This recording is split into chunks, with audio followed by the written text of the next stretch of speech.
Well, welcome to another edition of the full 80 minutes on Show Me the Money Rugby League TV. It was the weekend when English hearts, of course, were broken by Samoa. Everybody was disappointed. I'll be honest, I was immensely disappointed. I can't say it was totally unexpected, but credit to Samoa. Before we start rolling, and there's be a bit of criticism at Mr. Wayne, there'll be a bit of criticism aimed at England and how the World Cup has petered out. You know, let's give Samoa the utmost respect. Not many teams in this Rugby League World Cup could have started with a 60 points to 6 hammering, a dubbing in game one, and then just continue to build and build and build, and they go into the final against Australia on Saturday at Old Trafford with what I'd probably class as unassailable momentum. It should be a great occasion. I guess we've got to start with semi-final number 2, which of course was on Saturday at the Emirates Stadium.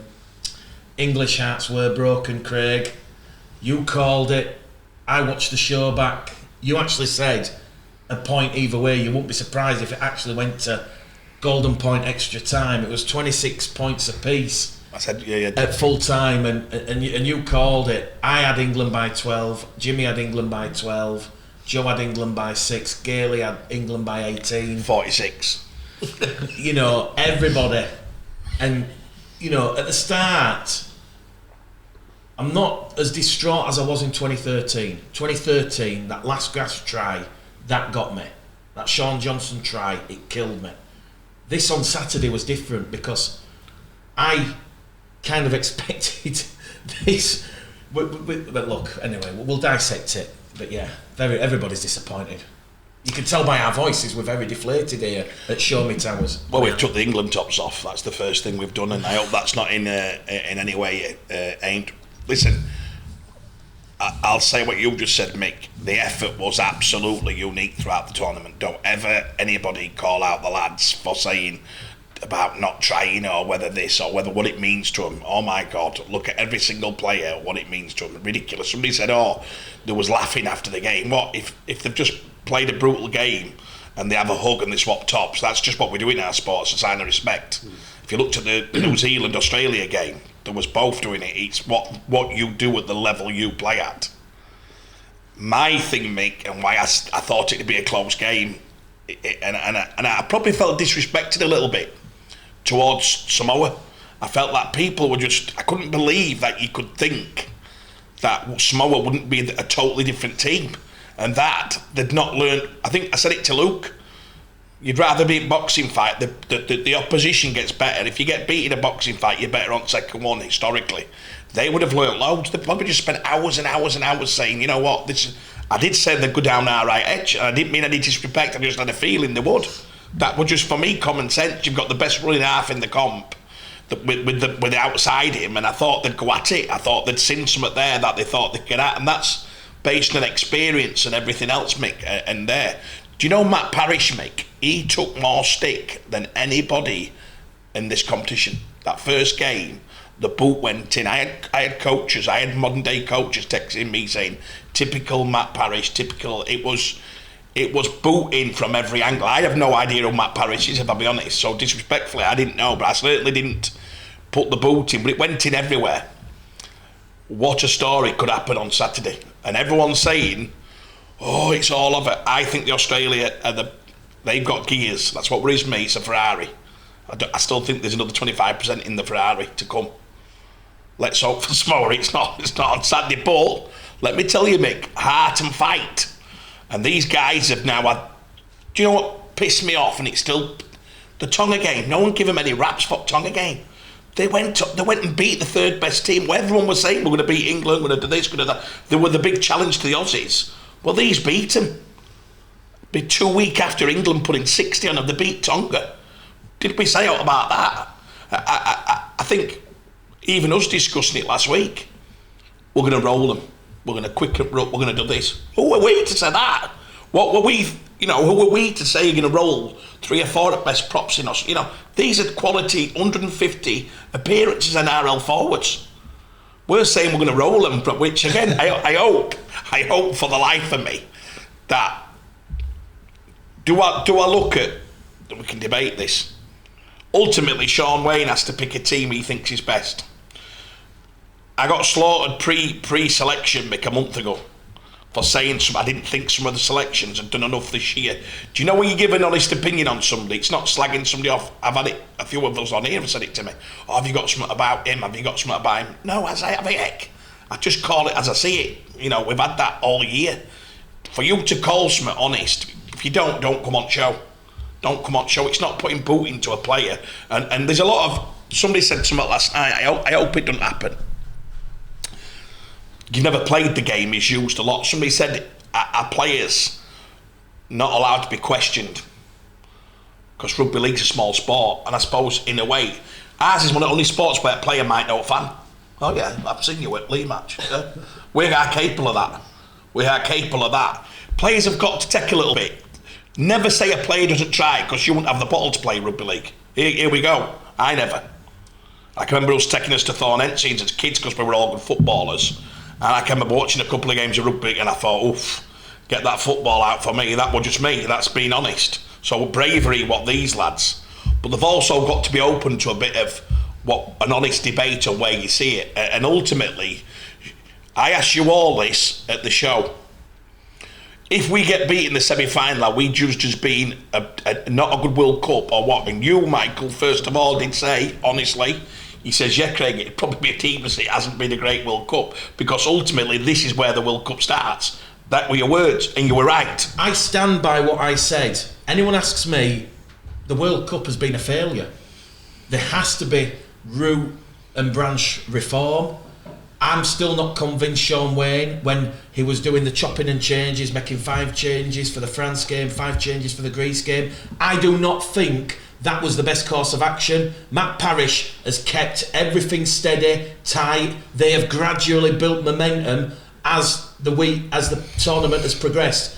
I said at the start, we had this big blow up. You said, oh no, keep everything fresh. No, to me, even the Greece and France games, you look at it with that Leeds Rhinos mentality. You look at it like that Bradford Bulls mentality when they've won it from 3rd in the Super League, when they've won it from 5th. You've got 5 games up to the final. It's knockout. It's but I can challenge you, Mick. No, I agree. No, let me say it. No, let me finish this. I can challenge you because we didn't have the legs to go 5 games. Sean picked a team of all. There were older legs in there, mate. They couldn't play 5 games. But the buck stops with Sean for picking them older players. Well, that's the debate. Look, it was an historic moment for Samoa, the first Tier 2 nation in a World Cup final, the first nation outside the top 3 in 54 years. Round of applause. Yeah, that is massive. And you're right, Matt Parrish, amazing. In that press conference at Newcastle, people laughing, joking, I can't remember who it was, but it was a high-profile player who says, have we ever had a coach sacked during a World Cup? The disrespect to Samoa, the disrespect to Matt Parrish and how he himself has turned it around. And before we're going to talk about, obviously, Australia and New Zealand and that great game on Friday. But again, Matt Parrish actually said after the game on Saturday, he said, what we've used as motivation is what you in the media, what you in the press, 100%. What you as players have been saying about us. Did you see the halfback, Mick? Sorry for butting in. Did you see the halfback in Australia? My favourite player was James. I get his name right. They asked him on Tuesday or Wednesday, and he said some things were said in that game by certain players, and he looked in camera and said, let's see who's talking after game on Saturday. Yeah. Well, guess who's talking? And him. I know the RFL are going to get stick. Well, not the RFL, the Rugby League World Cup are going to get stick because they did it with New Zealand. They basically predicted who was going to win and who was going to lose in these semi-finals. So they'd already booked the flights for Samoa. So they've actually lost. I've been told that. No, I know you're laughing, but they've actually lost. No. They've actually lost money. This is a true story. They'd actually booked the flights for New Zealand. They had to predict, was it Australia or New Zealand? So they'd already booked the flights for New Zealand, which leave today, and they'd already booked the flights for Samoa, which leave tomorrow. So there's I know you're laughing at this, but this is again what Matt Parrish was on about. They've used that as motivation. He said pre-match, look, these bastards. So if that takes us off YouTube, I apologise. But they don't expect us to beat England. They've booked our flights for Tuesday. We do not want to be on that plane. We want them to suffer the embarrassment of having to cancel our seats. And I can't believe that is what's happened. Did you see Michael Maguire? Michael Maguire's blown up about it all week. New Zealand used that for that performance on Friday, and Samoa have done the same. Now, if we didn't need that thrown into the mix, did we? I'm not saying for 1 minute that is the reason England lost. England didn't lose the chances. We're going to dissect the game in a moment. But I'm just saying, you're Matt Parrish, and you speak to Michael Maguire, and Madgy's saying, yeah, they booked half flights for Monday back to New Zealand. Oh, guess Madgy's hearing from Parrish. Well, they booked half flights for Tuesday. Did you know that, Joe? Could they not have booked a flight have you heard anything like that in your life? Couldn't they book a flight where they could have gone either way in case it was? Yeah, They could have got the England lads to Dublin on that way. They could have gone. I know our English media is sometimes a little bit wet between the ears, but the NRL, on the NRL.com site, they've gone big on this with New Zealand and Samoa, with the Rugby League World Cup booking the flights. There'll be people in the comments who will be aware of what I'm saying, but what more of an incentive do you need from Matt Parrish at that Emirates in his team talk? These think we're going to lose. They think we're going back to Samoa, back to Australia, on that plane on Tuesday. Well, let's give a big, massive... Would they have had to do that? You're leaving a bit out here because you're very good at... to save money. No, let me finish. Yeah, but would they have had to be... No. Why would they have to do that? I'm asking. They've booked the flights... They've booked the flights to save money. Fact. Honestly, it's cost them a lot more. There's a lovely article on NRL.com, Craig. I will share it with you once we finish this show. You can read about it. New Zealand went absolutely ballistic, and Samoa did the same. So they haven't chartered a flight and saying either Australia or New Zealand. No, they've not chartered a flight. They've booked them on a flight. It's not a chartered flight. They've actually booked them on. They've said, here you go. Whatever, how many staff you've got, 50 odd for New Zealand, a little bit less for Samoa. They actually bought the tickets and booked them. You're going home on these dates. So whoever at the Rugby League World Cup who's booked the tickets for Samoa. It explains a few refereeing decisions, I suppose, if we're looking at it like that. But that's one of the most bizarre things I've ever heard. Anyway, I thought you were aware of that, boys. No. Great thing if it's true, Mick. Well done. It is true. Well done. People in the comments will be going, yeah, we heard Michael Maguire kicking off about it. Same with Matt Parrish.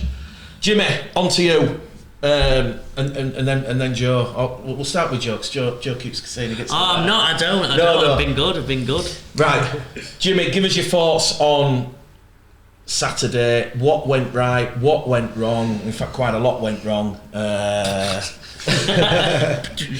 think the way I'm viewing it is, I did a big heel turn before the quarters. I'd been, from the start, when it comes to the semis and we come up against Samoa or Tonga, we'd bow out. And that was based on the squad we'd put together and the decisions that Wayne had made with certain personnel that I didn't think were up to it when it came to the big games. Now, I happily did a big U-turn because I'd been filled with confidence, the way England had gone about the business, everything we were hearing about, and seeing that these players that I'd had big question marks against had been filled with confidence by their coach and were trusted putting in, and the performances we're putting in. And then when it comes to it, what I thought would happen at day one did happen. Now, so I'm left with a question: why did England not perform? Or was my initial thoughts right all along? And when we come up against a team that are on their game, ignoring that first game, that we're always going to fall short with that personnel. But I can't help watching that game. I thought England looked very nervy and very unconfident. Had we got into that game as underdogs, and let's say that first game was a real close game, and we got in as underdogs and there was less pressure on them, do we end up winning the game? We were motivated in that first game because Sean Wayne used, look, bookies have got them favourites, let's show them. Now we go and meet them in the semis, and England are favourites, and Samoa have got everything to prove. And I can't help but feel what I saw of some of those England players was a lack of confidence. And as soon as they realised that they were in a proper game, and they weren't going to have all that lovely field position and that possession and numerous chances, they came unstuck. And it was sadly the players that a lot of us had big question marks up against before the start of the tournament. And you know, was there a little bit of the old English mentality that when we get to it we bottle it, for want of a better term? Did we bottle it? Did some players bottle it, or were they just far better than people had expected? I mean, the players, I'm sure we'll get into it, but the players for me, without singling anyone out individually, the players that I was worried about at the start, I was worried, and I put it on Gaylor last week, can our halfbacks, when we've not dominated field position and good ball, can they deliver when they're up against the best half, or one of the best halfbacks in the world, that we know will? And I thought that was a big issue. Mickey I've just named someone, but Mickey McIlaurin, I was in the first episode, I'll die on my sword. I was like, I'm struggling to get behind a team that's got Mickey Mack in, because we know what he's good at, and I always think he's very good in a team that are dominating, and he can go about his business in the way. But when we need a bit of speed around the ruck and things like that, so yeah. I'm the perfect example of someone who got carried away with this belief that we were up here and the performances had put us up here, and we were going to dispatch Samoa and move on to the final and give the Aussies a really good go. And then when it came to the crunch, we didn't. I was slightly like that, Jimmy, because if you discount what happened against Greece, and obviously France, there was that 20-minute where Sean Wayne was a bit disgusted, and you know, he made his feelings clear, the 20 minutes leading up to half time at Bolton. But then, like you say, that first half an hour against Papua New Guinea, everybody's dreaming of Old Trafford and potentially, you know, lifting the World Cup for the first time since 1972. And it was Saturday for me. It was those small 1%ers. You know, you hear coaches all the time, the small 1%ers, the mistakes. Like in extra time, me and Craig were talking before we started the show, there was the forward pass from Sam Tompkins, which ultimately allowed Crichton to get the field goal and golden point extra time. Prior to that, Jack Wellesby knocks the ball on. And if it weren't for Elliot Whitehead charging down the drop goal, it would have been all over within 60 seconds. I think the frustrating and fundamental thing for me is everybody goes down to the Emirates on Saturday, we're all high on confidence, and within 10 minutes, when you see Tim Laffey coasting past Callum Watkins, Bateman and Young, you're like, hang on a second, we're in trouble here. And then you see Liggy Sauda just before half time, and it's that same edge again, and you're like, oh my God, what is going on here? And you just kind of knew that this was going to be a totally different game. I mean, I'll be honest, at half time I wasn't confident at all. I thought this, I've been around rugby league enough times to know when you're confident and you're playing with the weight of the world on your shoulders, but this England team, it was almost like the pressure had got to them, the occasion and the demands and the expectation. You know, they weren't sticking to Sean Wayne's game plan, and I think we all agree on that. They were overplaying in my eyes, guilty of overplaying, and they didn't need to. You know, and you could see that when you're looking at, I mean, you're looking at Wayne's reactions to what's going on, and he's going, no, this is not what we planned. And you've got to feel a bit sorry for, well, I do feel sorry for Wayne. There's no doubt about how much he cares and how passionate he is. And if it executed his plan to perfection, you know, did they go and win? But could they ever have done that against this opposition? And Craig's nailed it. I think because of what had happened, we underestimated the Samoans. Even though at the start of the tournament, I was very much like, whoever we play Samoa or Tonga will get beat by, because we've got the NRL quality, and I view NRL here and we're here. And then as the tournament's gone on, I've gone, maybe we're not that far behind, maybe we're not. And I fell into that trap of believing, and I wanted to, you know, I wanted to sit here with the England shirt and think we could do it, and ultimately, for a combination of reasons, not executing a plan. And I do think that if we have a slightly different team out and we have Sneed in there and Ackers in there, we could have beaten them, you know. But yeah, it's just disappointing. Just a quick one before we go to you, Joe. The Australian betting was totally different to the betting over here. Someone actually posted on social media after the game on Saturday, England actually were 5th favourites behind Tonga and Samoa in Australia at the start. So we were. Yeah, we were 5th. Yeah, we were 5th. Yeah. Over here, we were. Oh, were we 5th over? We were. Oh, I didn't know we were 5th over here. We did the show on it. Start, yeah. Oh, I don't think I was involved in that show. I apologise. But in terms of the Australian betting, how Australia perceived us, the betting companies in Australia they changed as well. We went after beating Samoa. We went from 5th to 3rd favourites, and we stayed at that. We went to 2nd favourites, obviously before the semis, because it was expected Aussies would beat New Zealand and we would beat Samoa, and then.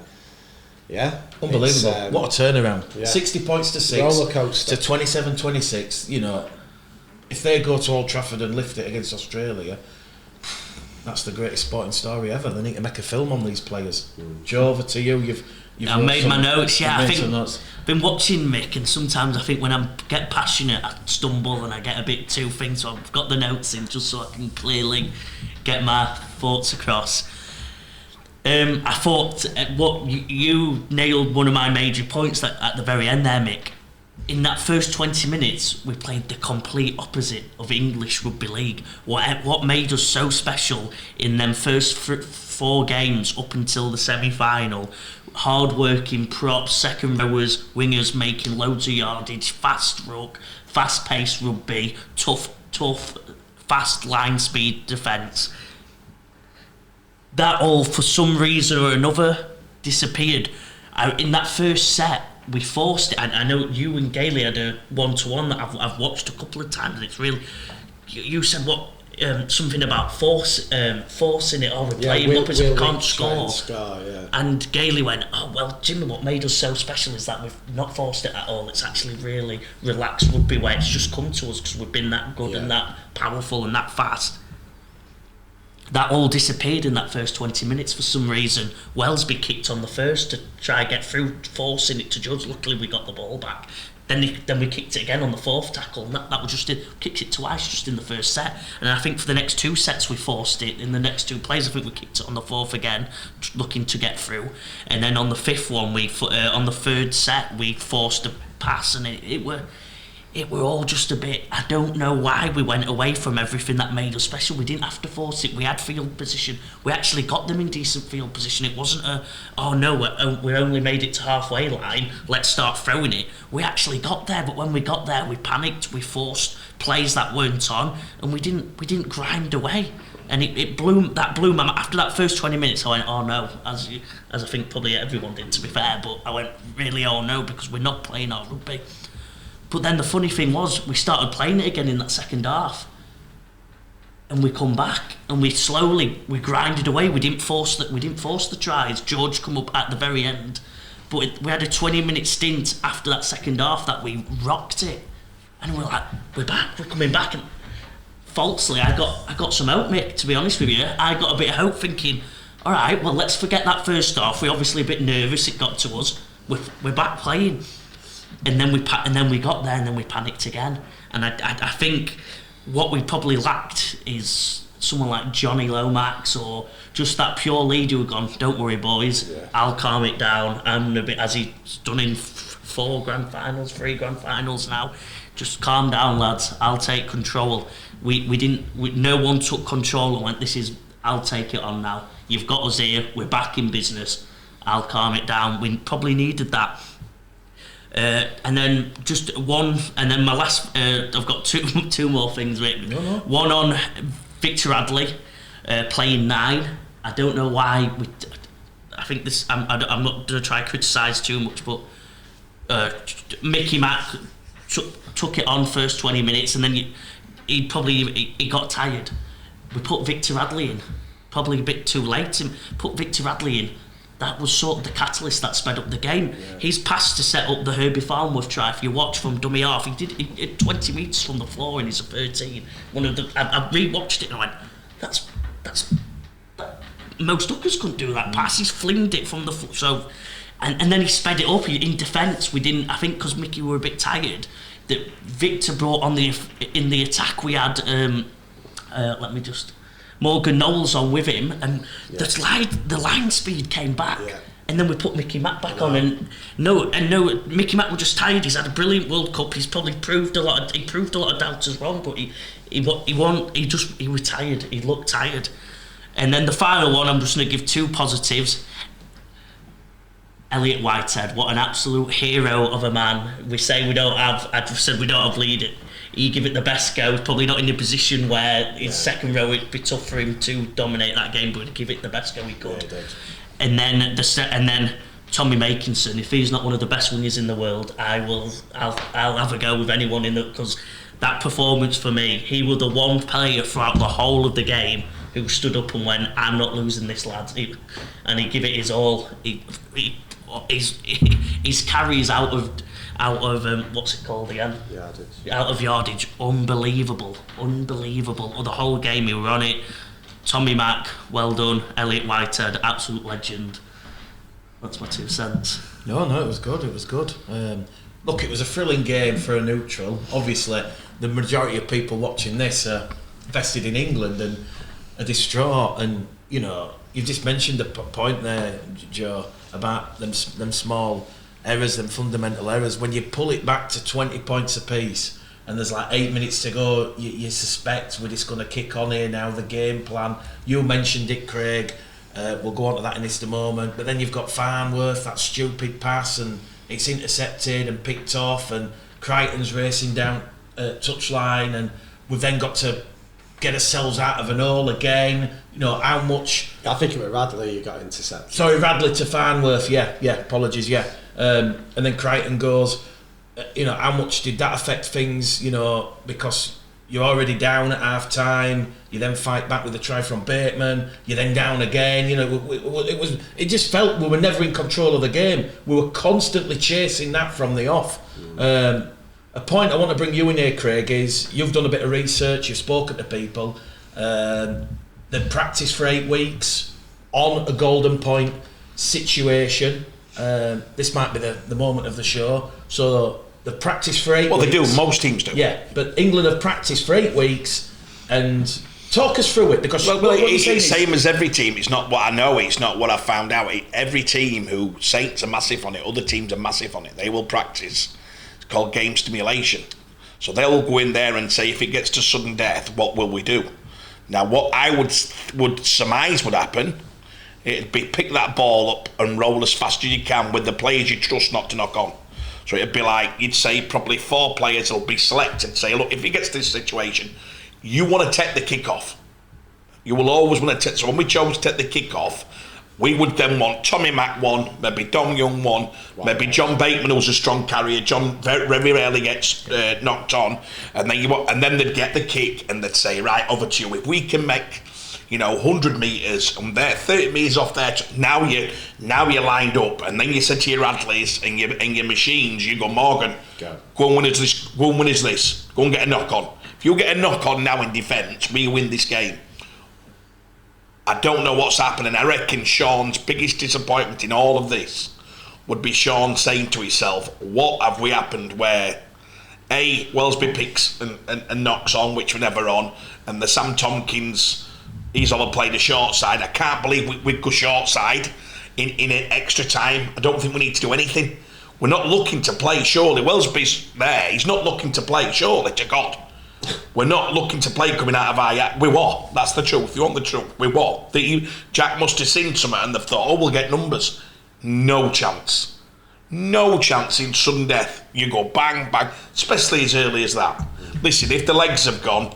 and you think, lads, please get us out of this, you might think, where's my most imaginative player? But that'll be Sean Wayne's. I think he'll be distraught with that. I think he'll come out and say it, and he's very protective. We're all protective of our players. We love them.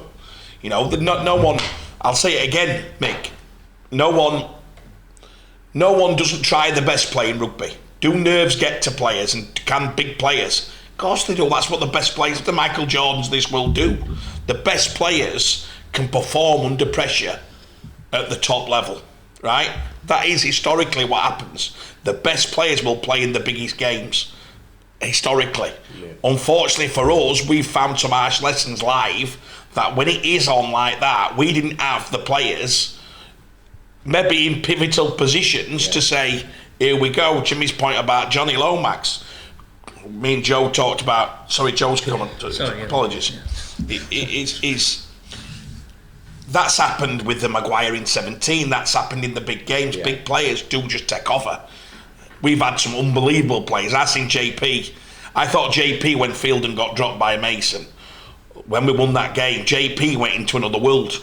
He more or less said, I'm best prop in world. I've just fought you top man, and now I'm going to show you that I'm the best yard. Sam Burgess, a couple of test matches, he took over himself. He was a young man.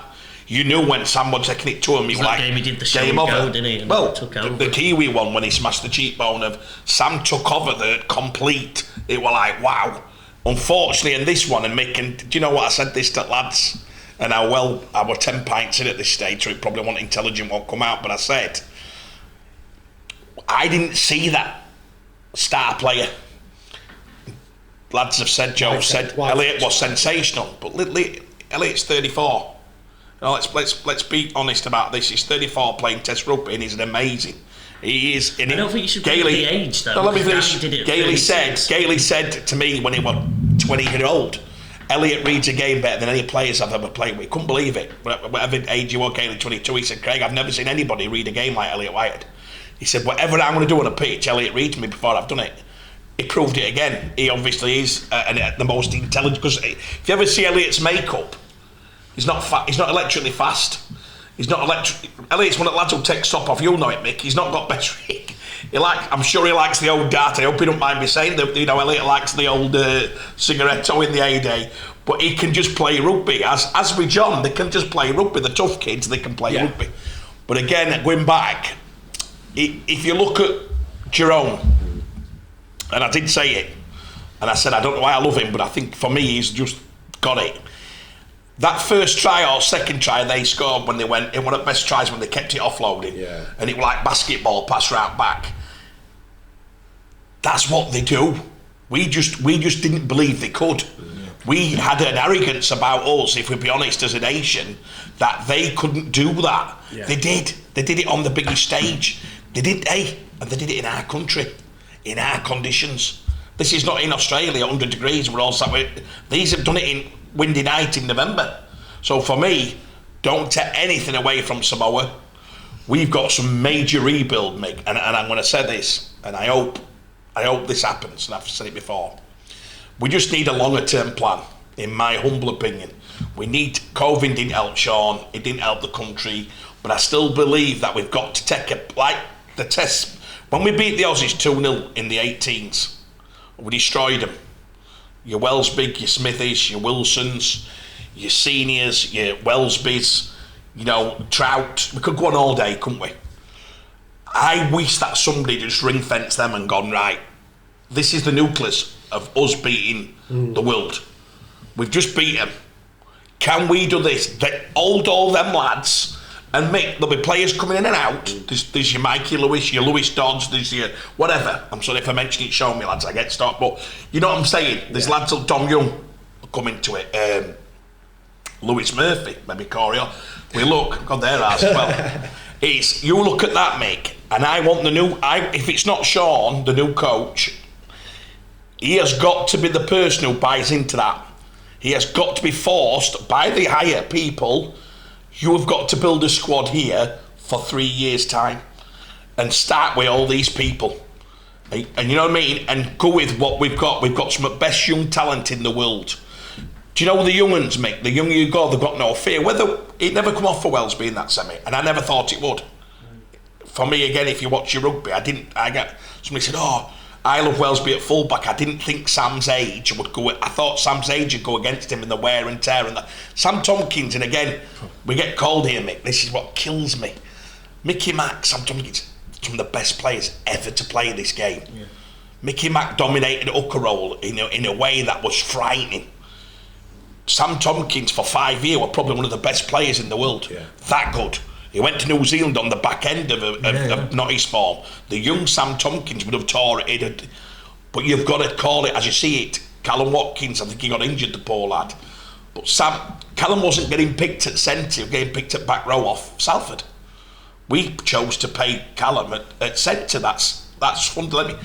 Mike Cooper, let's be honest, if you think Mike Cooper's had one of the best years, Mike Cooper went over to Australia as a young man, did really well. Mike Cooper had some unbelievable years at Warrington. But I didn't see that in Mike Cooper building into World Cup. You know, and I'm talking honest. It's not a negative against them lads. It's just an honesty. We've got to... Do you think that Mikel Ayeletski would have got any football at all? You know, Mick's played, what, half an hour? Yeah.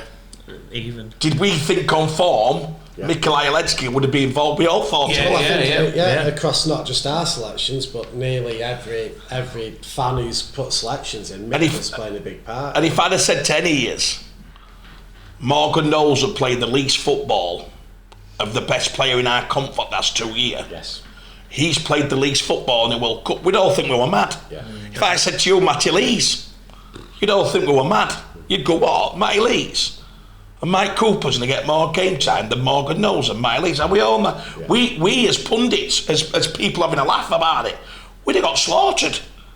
Yeah. But it happened. Yeah. It happened. We'd have said on form, would Mickey play more than Ackers, or would he play more than a young Jez Litton? Would he play more than, I couldn't mention 5? We'd have probably said no based on this year. Do you get me? Yeah. If we'd have said Wellesby not playing fullback against Sam, who would everyone in our country have picked this year to play fullback? Yeah.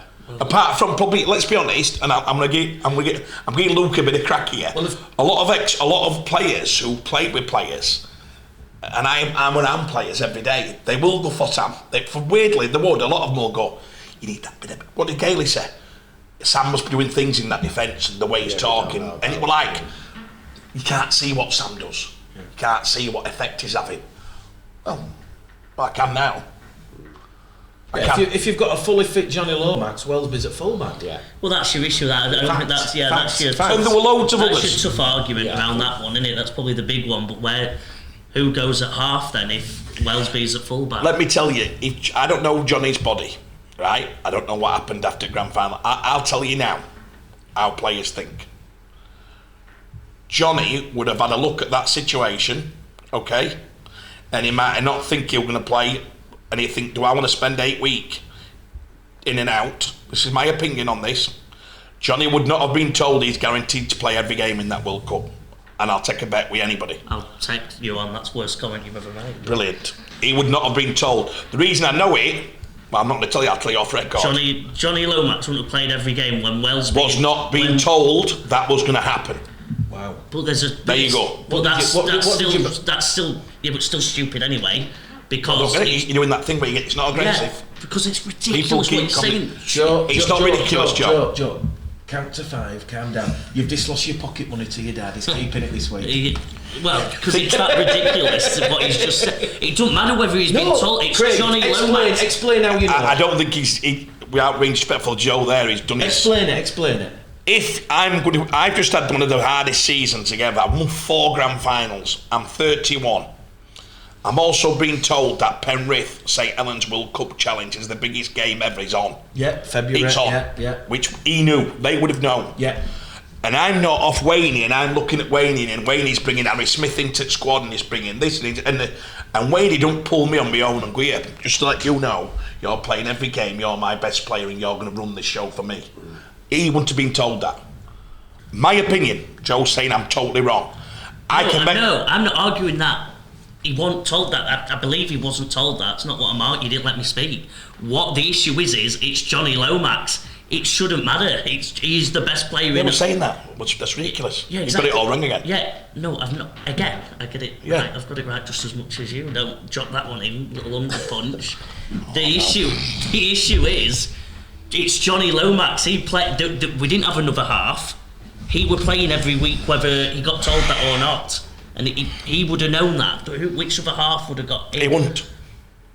I disagree with you there. I'm telling you. He should. Well, I can't. No, I can't. Well, do you think Morgan Knowles got told it? No, because we've got Victor Radley at 13. We've got all our best players are at second row and first. So do you think Morgan would have been told he wasn't going to? Exactly, that's what I'm saying. Yeah, you're not listening to me. I am. Morgan Knowles wouldn't have because he's got more squad depth in that position. He's our best player in our comp. But Elliot Whitehead's not in our comp. Yeah. Victor Radley's not in our comp. And? Do you know what I'm saying? I know I wouldn't have gone into the World Cup expecting You're taking away. Sean Wayne wouldn't have gone to Morgan Knowles You If he said to Morgan Knowles, you're playing more than Mike Cooper, do you think he'd have said that? No. Well, why hadn't it happened then? Exactly, no. Exactly. That's my point. It doesn't... So if you'd have got a coach, let me explain to you. There's not another halfback. If you've got a coach, right, and I know lads at World Cup, and I've told you, I could tell you 2 halfbacks who I've looked after who have told me before they've gone into camp, he don't fancy me, right? And they've tried to get out of it because they've thought, you know what, do I fancy 8 week, no holiday, no family? He don't fancy me. I still firmly believe, I'd love to know the answer. How many of them lads would have thought Wayne he fancied them? Because I think Sean had a real idea of where he was going with it. I think Callum were always going to play. Yep. Whether he was going to play centre, I don't know. Forget about Sam. Whether Sam got worst full-back in comp this year, best full, he was playing. Yep. Cooper went to Wigan from Warrington after Darryl saying more or less they didn't see his form at that good. But guess where he went? Guess who was the director of football at Wigan? Yeah. Mr. Wayne. So Sean, I could ring Matty now. That's all true. 100%. Yeah. So that doesn't dictate Johnny Lomax not getting in that Johnny Lomax would have got in that side for me. I'm saying to you now, he wouldn't have, my opinion, Johnny wouldn't have felt that he was going to be what he gets at Saints in that England side. And I think that's probably one of the reasons why Johnny's gone, World Club, look after body as Percy did, and we'll take that one, because for us and our legacy, that's bigger for me. There you go. And I hope somebody gets in contact and tells us if that... I'd love to know the truth. That is mine. That is. But it's not my opinion. It's not. Sean might say, Craig, ridiculous. Exactly. That's what I'm saying. Yeah. I'm saying Sean's going to say that to you. Because the other positions... Because he didn't want to drop Sam, did he? The other positions, as I believe, but Johnny gets in before any other half except George. It's George and Johnny. It had to be. And where are we going to put Wellesby then? He'd have got shot if he'd have dropped Wellesby. He wouldn't have picked... He had to put pressure on the Sam one. He would have picked Johnny over Wellesby, so Wellesby would have had to be dropped, or it would have had to compete with Sam. He's not picking Wellesby. And they didn't want that Johnny. call. He didn't want that call. He's not picking Johnny. No. He didn't want the Tompkins Wellesby call. He would have preferred that than... he'd rather have, you're saying if Sean come on today, he'd said he'd rather have Wellesby at half than Wellesby at fullback. I think he'd have said he thought Wellesby's running game and George's running game would have been more effective in this World Cup than Johnny Knott's running game and just playing them overs.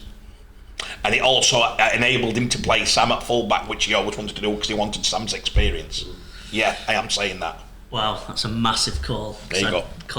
I can't disagree more, but if that's the truth, that's crazy. It's not the truth, it's my opinion. No, it's... Yeah, but you're saying that is the... You are saying... Yeah, my opinion of the truth. Yeah, opinion of the truth. I'm saying I can't believe that is the actual truth. That's what I'm saying. I can't believe that's the actual truth. Jimmy, did he get it right in terms of team selection? No. Hindsight's easy, isn't it? And I'm not going to... I had totally changed my opinion. At the start, I was as critical as anybody of this team. But what he proved, or his selections, or some of his selections, but what he'd proved to me and he'd convinced me that Sean Wayne had got the lads who he'd put the trust in performing at a level that could win this game. Now, what happened was, some of those didn't. I put it on Gayle the other day. I've always been worried about Wellesby. Do I think Wellesby's a great talent? Yes. Do I think Wellesby's going to turn into one of the best players going? Yes. Do I think he's there now as a fullback? Nearly, or pretty much. As a half, no. And that's what's bothered me since the start. Now, going into this game, I was not looking at the selections going, I don't trust this, because my trust had grown in Sean Wayne and the players that he trusted. In hindsight, it's easy for me to go, well, I always wanted Sneedy in that team to kick the better teams to death. But I was thinking that for Australia. I've underestimated that Samoa would give us it quite so well, and that we actually needed. The team I wanted against Australia, which involved Ackers and involved Sneed, in hindsight, we needed it for this game. Because we needed that bit of speed round the ruck, which Ackers would have provided. And I do think Radley did a great job when he jumped in there, and I've been a huge fan of Radley all the way through it. But I think we needed that Sneed kicking game, the long kicking game, to turn them around, to tire them out. Because me and Gayle were both so confident going, these will tire, these will miss tackles. But we never tired them out. Is it me? Big side, Big's looking at you, Are you falling asleep? I'm not falling asleep. No, why? You did it about 5 times, and I wish we'd have got your double on show. Then again, you were going. You were fine, Mick. You were fine. I was fine. He's in his thing. But anyway, so in hindsight, of course, we are recording early in the morning. But yeah, it's easy to say that. I do think what we needed to do, that I thought we needed to do against the Aussies, we did need to do that against the Samoans as well. Mick, clearly. can I jump in here? We did say Sneed, and we got slaughtered for it earlier on. And the fans who came on the show and follow us were saying, that's ridiculous. Who did the 12 press in the country vote as the dream team halfbacks this year? When Joe's on about my point about Wellesby, who did the press vote? Brodie and Wellesby. Yeah. And what did they all say? They thought Wellesby were best half in comp. No, I don't think anyone says that. No, on our comments, everyone said how ridiculous it is. Let me finish. How ridiculous it is for me to say Sneed, and they said it's ridiculous. When Wellesby's been our best now, Johnny never got voted off all our press as being the best half, who I think's the best half. That's not the Johnny. That's not the press. No. This was Man of Steel. This is Man of Steel, whatever it is. The Dream Team, the same thing. I think all the press have Johnny. The Dream Team got voted again. Correct. They had Wellesby at half, so it's not just Sean might be thinking Wellesby at half. All the top press in the country put Wellesby at half. Yeah. Maybe we have seen some of that. They had. I don't know. I had Wellesby at half. There you go. Remember me? I had Wellesby at half. Just a little bit on. But I'd say Wellesby at half. So I argue that he's had an all right tournament up until the game. Obviously, it's the game that matters. Yes. So that's definitely need to chuck that in there. I don't think it was in my opinion. I don't think it was Wellesby at the position of half that screwed it. I think Wellesby is a young lad. I think he put the pressure of the game on himself. I think he wanted to be the superstar that lifted the Jerome Luai of the Samoa team, that lifted the team, and I just don't think it come off for him on the day. I think he has been a brilliant. I think he has been a brilliant half. I think he done all right in the tournament. I don't think playing him at half as a brilliant runner. I think he tried to not be too what much. He is. He tried to be too much, and I think he might look back one day and go, you know what? I didn't play to my game. He tried to kick. Well, Gailey called it, didn't he? Gailey said he has no fear of any play, which is brilliant. But actually, sometimes it probably goes against you. You've got no fear. You're going to try something that actually comes against structure, which is very. And that's the big game experience. And I think playing with Johnny Lomax in the best team in the comp is like being Ronaldo playing for one of the best football teams. You're always going to get chances and you get good ball, and when you make mistakes you don't get punished. And for Jack Wellesby, I think this was just too much too soon for him, and that older head and that more experienced was in hindsight what we needed. And it's nothing against Jack, absolutely nothing against Jack. It could be the most important game of Jack's career, because he's very clearly, the way he carries himself, he's got a reputation already as being quite cocky and confident, and he's the first person to push an opponent player. And maybe he's got the grubbing. Maybe he just needs this to make him go back and go, look, it's all happened really quick. I've won grand finals, I've done this, but I've still got a lot to learn and a lot to improve on, so we can go on to become this top. At fullback.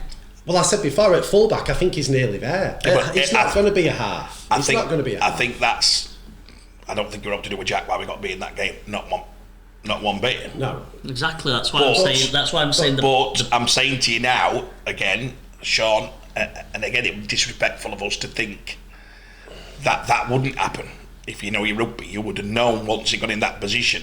But you said if you know your rugby, but most people who do know your rugby didn't mind Wellesby at half. I'm probably in front of most. Then that's probably down to me. Then. But I asked Gailey. I've gone through quarterfinals and I've gone to semi, so I've got a bit of carrot on my back at the moment to talk like that. You've got a lot of I suppose that's what I'm saying. And I wanted Wellesby at fullback in my first team, and I was so adamant, thinking, what have you?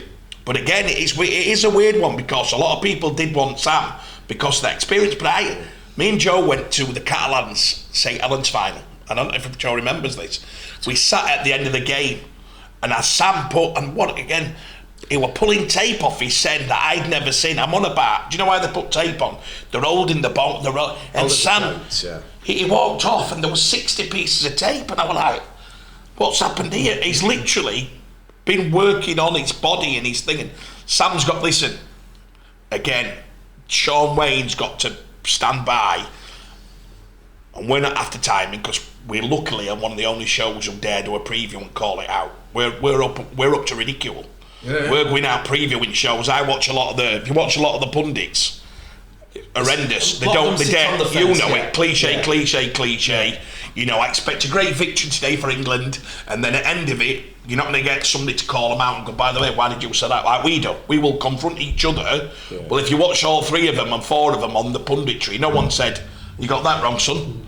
I'll fire you off there. It's just move on. Hey, Samoa, cliche, move on. So we do preview our predictions and get ridiculed for what comes. We put his money where his mouth is, don't we? We do, and that's good in it because not a lot of people dare. But ultimately, Sean's got to stand up here now. I'm telling you, and do you know what'll be great? Sean will have to review. So Kevin Sinfield told me that in the World Cup last time, 2017, Kevin prepares the review as team manager for the RFL. And he'll assess it with 2 or 3 people, and they'll assess how the tournament is deemed, how the coaches and players have been deemed, and then they will make a decision on whether Sean goes again. Sean might count this out. Sean will put his head in for jobs while he's at England. Yeah. He was one of the last running at the Hull. He got offered quite a few. Do you know what I mean? A lot of the jobs. So Sean might not want it. Might say, do you know what I feel on it? My opinion. Sean's had the best opportunity to win the World Cup ever in our country as a coach, and he's probably dreamt about it for 30 years at that moment. Yeah. And ultimately we got beat. So for me, Sean should say, brilliant, I give it everything. I can't have a better chance. I've just been in my own country with a squad I loved. I got all. Do you know what? Sean's loyalty to them players is the most amazing feature he's got. And I love that, by the way. We're brought up, South Yorkshire lads, on loyalty to each other. He has said to them, if I get that job, you're playing. Yeah. Do you know what I mean? And you're playing, you know, and you look at it and you go, the one, you know, when Macca never got picked for, when he come on the show, and he knew he wasn't going to get picked. If you watch that show back, Paul sent these 5 hookers in camp. And he probably knew from Wayne thinking Paul what best hooker. He loved Paul. Yeah. Paul's form this year didn't merit. That's what he was told. Didn't merit. Ackers took his spot because of his form. Yeah. But Mickey's form, what say? Yeah, but it was a loyalty with Sean that brought it through. Ultimately, at the same with Sean. Quite a few. It'll be interesting because again, the review has to go on. Correct. And it should be transparent, and it don't have to be shitty and booting and all the cowards that, you know, all the no faces. You know, I told they don't. I watched on somebody on social media last night, and I was like, we've now got 2,000 experts. But before game, you know what I mean? Oh, it's this, it's cost of him, it's cost of that, and I'm like, come on. And that's why I said from the start, I did a total U-turn. This is what I thought at the start, but I grew with confidence with Wayne. And like you say, Wayne is as honest as anything. He's picked his team, his players. These were his players. So he got on his sword, didn't he? And he willed it. He said that I trusted him. He was looking great. They were all doing it. And ultimately, if I couldn't do it with this team, I believe he'll say, I'm not the man to take it on. Exactly. It's time for someone else to take on, because his men they'll not be here next time, as we'll go on to say, you know. So he's not going to then go on and say, well, I'm going to bring these next ones through. We'll go, this was my chance. I trusted myself. I trusted my players. We came very close, and we just missed out. I think if you watch the interview after that he did on BBC, pretty much says all this, to be fair to him, boys. Right, he did an interview. He said, I'm taking the blame. He said, I'm taking the blame. Honest bloke. I got it wrong. Boom. He took it all on, to be fair, and I watched that and I went, fair enough, Sean. fair enough, he's took it on. He obviously, you can look back and say he's been loyal, he's stuck to his thing, like you said, amazing. But there were some mistakes in there, weren't there? And I think that's... Sean's had his dream World Cup in a way, eh? He's had his dream World Cup. He's been able to coach. Imagine a young coach. By the way, Wayne, he was a director of youth. He wasn't... Are you going again, Mickey? All right? No, I'm all right. He wasn't... He was a director of youth. I'm not in my head agreeing with you. I know, it's just your eyes are closing. I'm worried that you're going to fall off. No. He's not saying it. He's got... Wayne was. I'm not Wayne was a director of youth, And to achieve England coach status after winning 3 grand finals is the highest honour of the game you can give the man. He's done it, he's seen it. Sean won a player, you won't remember it. Sean played for, you remember him, a bit of a rough lad, he played for Wigan, Leeds. But Sean didn't get a job in rugby league as a first team coach because of his name. Sean had to spend 10 years as a director, as a coach of youth. Similar to what Matty Pete's done. 100%, and then eventually he gets this treat. This is the one, in the pinnacle of Sean Wayne's world has come, and they just fell short. But I tell you what, if Joe's right when he's just said, I've got total respect for Sean. Yeah. If he goes out on his shield and said, listen, I'm big enough to say this, probably got a few wrong, don't know what happened in the build-up, we didn't execute the game plan, I'm taking it on my shoulders. What a man, because do you know what a lot of coaches do? And I dare mention names, but I listen to a few, and they're all trying to get the next gig, and they're trying to think of getting the next gig because they're thinking. I know what you're saying about it's been a dream, but when he's doing his after dinner talking in 5, 10, 50, 20 years, this will always be the one where he's like, I'm so devastated we never got a chance to take on the Aussies. Yeah. And of course he's been big enough to say, I'll take all the blame, it's all my fault. But he'll be thinking, I just wish they'd done what I wanted him to in that important time when it came to the golden point. He'd just be thinking, if only they could have executed like we practiced and we could have had a go at the Aussies. And I wish he got that shot at the Aussies for him. Are we ready for a change of direction? We probably are, and he'll be the first to say it because he's trusted them lads and they've come very, very close. But it is now, as we're going to move on to, it's time to start looking forward and where do we go next? I was just going to say, everybody, what do you do with Sean Wayne? Does he get another chance at I think he'll decide the World Cup in France 25? It's pretty much. I think if he said what Joe's just said and Joe's right, well that's it. It's told you that. That's unless Joe's got that wrong. If he said, "Listen, I've given me my best shot," that's it. Well then, that's it. He's gone. Yeah. And Sean might want to. I think he always wanted to coach in Australia. So it'd be interesting. And that'd be such a shame because if he can use this. When I interviewed him at the World Cup launch, he was so patriotic, so passionate. Nobody wanted it more than him. He'll be the most disappointed person. To come up so short with self-inflicted errors and going away from the game plan. He must be absolutely devastated. But he's been linked. Let's be honest. Even with the England job, let's be honest, he has been linked with every job. Yeah, no, I agree. So the no smoke without fire, Sean were linked with Leeds job, and when they said that, so I think he always wanted to go Australia. So what a time he's just got. Imagine if it's true, Brian Max going Newcastle. If that's one, if it's true that. No, he's gone. He's gone. Oh, it's been announced. Yeah. Well, yeah, Sean's got a massive chance. Rich Agar's gone. Wayne's probably got his best chance of his life to go and get his dream and get a gig over there and give it a go, hasn't he? Yeah.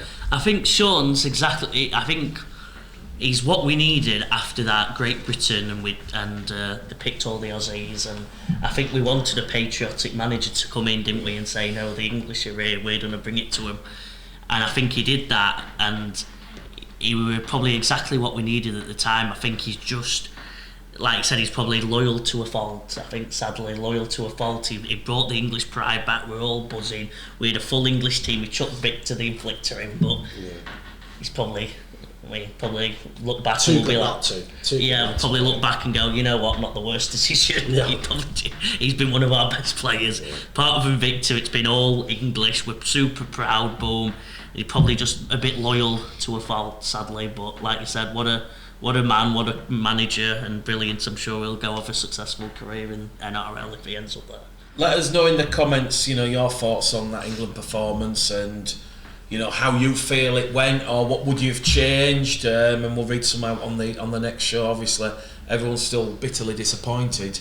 But one thing I will say, in terms of if you're a neutral and you're new to rugby league, and again, I only found this out yesterday. Out of the 40,000 that were in London, 50% again were new to rugby league. A lot of those weren't your Heartland fans. And just to clear up somewhat, like I said on Twitter the other week, which people kind of misconstrued. IMG are looking at this World Cup. IMG are getting the data from the World Cup, so they know who's buying the tickets. They know where the if you imagine you go, you'll understand this, Joe. like Snapchat on the maps. You know where everybody is, so you know where the busiest places are. IMG are getting all access to this information, and the narrative is the Heartlands, whilst there's a lot of passionate people in the Heartlands who support the game and will go and watch the game, there's not enough to take it to the next level, to make it work commercially, in terms of growth. So I think this World Cup is going to probably change the sport more than people realise, because what the data's showing is when the 7,000 at Hull, the 6,000 at Headingley, Warrington, we know there's been 2 or 3 poor crowds there, is that you need to move away from the Heartlands. The sport isn't going to grow in the Heartlands, and you see Newcastle, that opening day win, which seems a lifetime ago now, over 50% were people who live in the North East, people who've never been to rugby league before. And someone said to me over this weekend, look, we're going to be playing the Kangaroos, touch wood, before the next World Cup in a 3-game series. Where do we take the stadiums to? So they're already saying you can't misuse your Wigan, your Huddersfield and Hulls. They're already saying go back to Newcastle, go back to the Emirates. Take one to Aston Villa in Birmingham. You've got to think big. You've got to take it away. So, and I think that's something we need to really understand. That, but it's easy to say, well, Emirates, we got 40,000. If we'd had that at Man City's ground, I'm sure we would have got 50. Yeah, it would have sold out. But it's not about the immediate bums on seats. It's about that longer term vision of yes. It's a bit of a lost leader. We might have to take a hit on a few attendances, but if that means in 4 years' time, or when we have a test match in a year's time or 2 years, we've got more fans in, then it's worth it. And my positive from the weekend was, I watched that game on Saturday with some neutrals, not Rugby League fans, and one of them has said to me, I want to go to the final.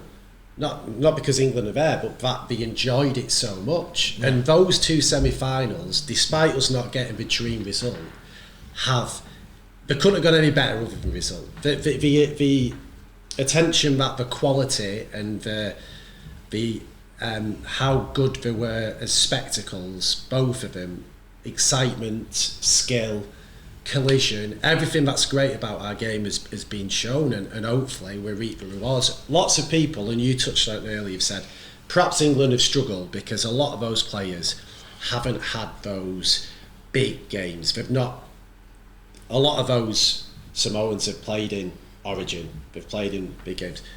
Hopefully going forward, having those more competitive internationals and getting them more used to, or a lot of the younger ones more used to that big game experience, will be the final cherry that England need to go to the next level and be able to compete. Mick will go on to the second semi-final at the first semi-final, which again Mick can build up as, I'll let him have the thing, probably the greatest game or second greatest game I've ever watched. But ultimately we haven't talked about the Football World Cup in a month, so that does me anyway. Up the rugby lads. Yeah. My mates who are football mad all sat in pub and went, World Cup football on. Yeah. That's all we wanted. We've had our moment in the sun where football hadn't been mentioned. And I ran train down to London on Saturday morning, and it was full of 50% Union fans, 50% League fans, but everyone talking about the league. The league and the rugby. So we won, didn't we? You need to get your man, to be fair, Mick, and we sometimes, again, we're a show that does, your man John Dutton, to be fair, ultimately, I know we're taking the piss about the plane thing, which is hilarious if it's true what you've said. No, the plane thing is true. I know. We've said the thing true about the pricing, but ultimately, if he needed England in final to make, probably how businesses work is, you get to that stage, you can still pull yourself out of your profit into a positive if you pull off the sellout. Yeah. So he might have had his bottom margin there, and he goes, fucking, if we get 75,000 in final, paying boxers, corporate, we go from 1.5 loss to 1.8 profit. That's how near their margins will be building up to that. Yeah. Ultimately, England not going in it, he will lose money. That is an absolute fact, because all the people were having all the corporate and all this will be like bump. So, but But I tell you what, Mick, he's done a fantastic job. They've got it out there. They've got the awareness. He's been a face. He's delivered probably the greatest game, which he'll go on to. He's delivered it. That's his organisation. We're lucky we're at Ellen Road in Yorkshire. Yeah. They've watched. Well, I got 30 people who went to the game. My mate just said to me, I can't even talk about what I watched. I can't even talk about what I have just watched. They reckon didn't want to leave the ground, including the players. They just wanted to sit, and it was taking it all in what's just happened. Well, let me tell you, I didn't want to leave and go out and DJ. I was just like on cloud nine. The adrenaline, Yeah, I got one at last minute out of the stadium, just waiting for it to quieten down, but it was... That's amazing. The greatest game of rugby league I've ever watched, I'll say it now. I thought the State of Origin game, well, all three were amazing, but I thought game one, absolutely loved game one, State of Origin this year.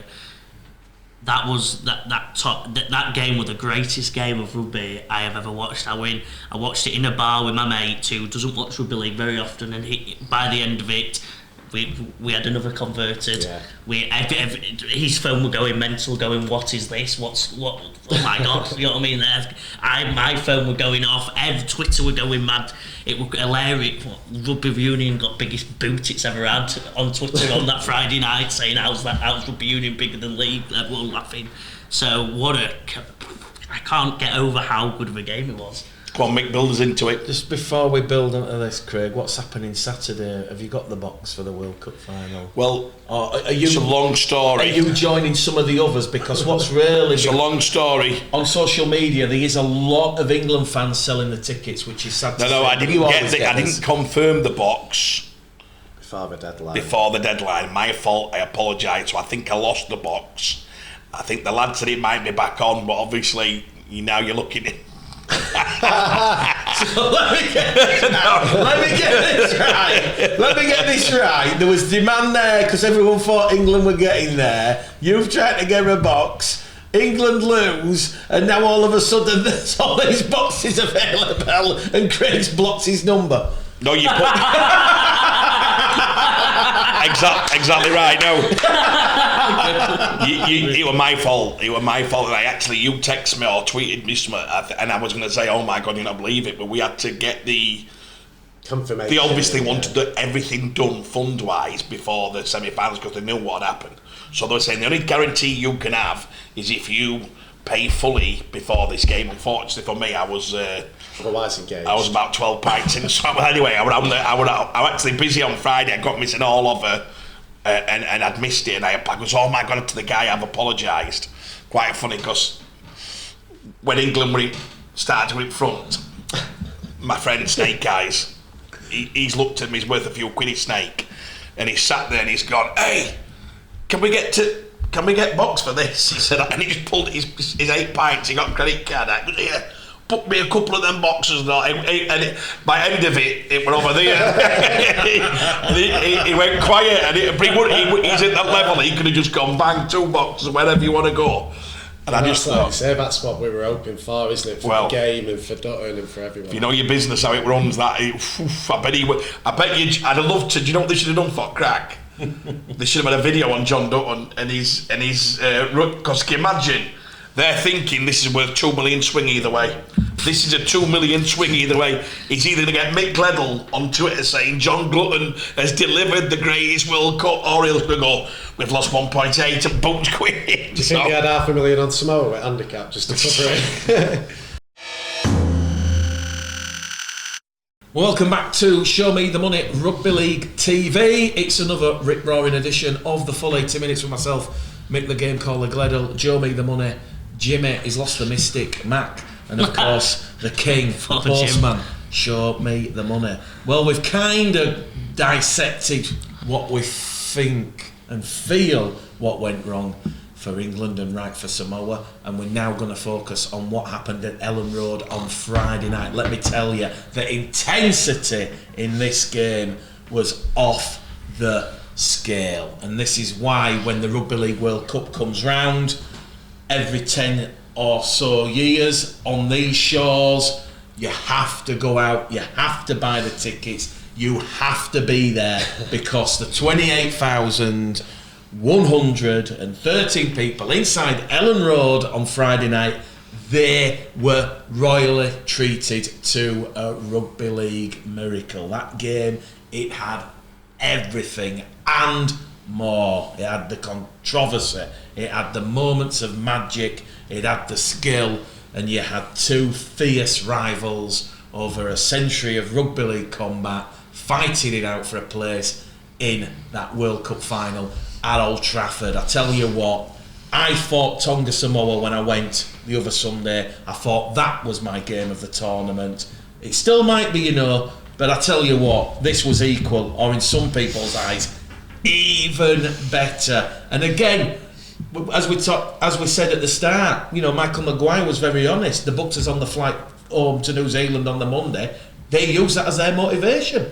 And wow, they very nearly had Mal Meninga in Australia having to go home via New Zealand. Because I tell you what, the RFL, if I know the RFL, they wouldn't have been cancelling them tickets. They'd have been, right, sorry guys, you've lost. You're going to New Zealand first, and then you're on a Qantas to Brisbane. But no, joking aside, what a game, what a spectacle. We'll start with you. No, we'll start with you, Joe. We'll go right to left. Oh, wow. I think it was in my hands up the greatest game I've ever watched. Wow. I've been trying to educate myself on more rugby league history. So let me get this in the right. past year, Joe, let me get this right. When your dad owned Doncaster and he took you to Blackpool, and Doncaster were in that final, that Northern Rail Cup final, this was even better than that. I think Donny got beat about 46-0 that day, mate, to be honest. I think it was 60 or 70. 60-70-0, so now it was a great occasion. I'll never forget that moment, but what a greatest moment as a kid. But watching that was just an absolute pleasure of a game. I think every try were world class, every impact were world class. There wasn't an aspect to the game where I'd be like, oh no, it was all unbelievable. I think I struggle for words, to be honest, Mick. I watched it in a bar with a massive screen, like England World Cup football style, where me and my mate watched it. There were a couple, it wasn't loads, but we had a couple of them that were all supporting every single crazy moment. We were all jumping up and down, like it were brilliant atmosphere. Probably enjoyed it because I think we were all commentating between ourselves. The commentators weren't on, so it'd be interesting to see what they all said about the game. But I hope they hyped it up enough. I heard Vossi and them weren't on it. I heard it was the other tribe on it. So I've not watched the game back, but yeah, Vossi weren't. Vossi was that were made for Vossi. But anyway, on the game itself. I think I'm going to nick Dad's point here, so he'll be a bit. Joey Manu, absolute hero of a player. I'll give Dad credit, rang me saying it, unbelievable taking to it. I thought. Last week you were saying, we might not have him at fullback. It completely proved me wrong. Took what I said and put it in the bin because it's horrendous. He's a fullback. He's best player on the pitch, and it won it. So I think yeah, our miles off of that one. And then the whole team just played incredible, didn't they? I'm trying to remember individual performances, but one of them where apart from Joey Manu, they all played amazing. So the Canberra player Tarpanay, he played well. I thought he was really good. He was my. I'll plug myself on the shorts I did. He was my player to watch. Tarpanay. And I think English fans didn't realise how of a megastar he is over there, all becoming.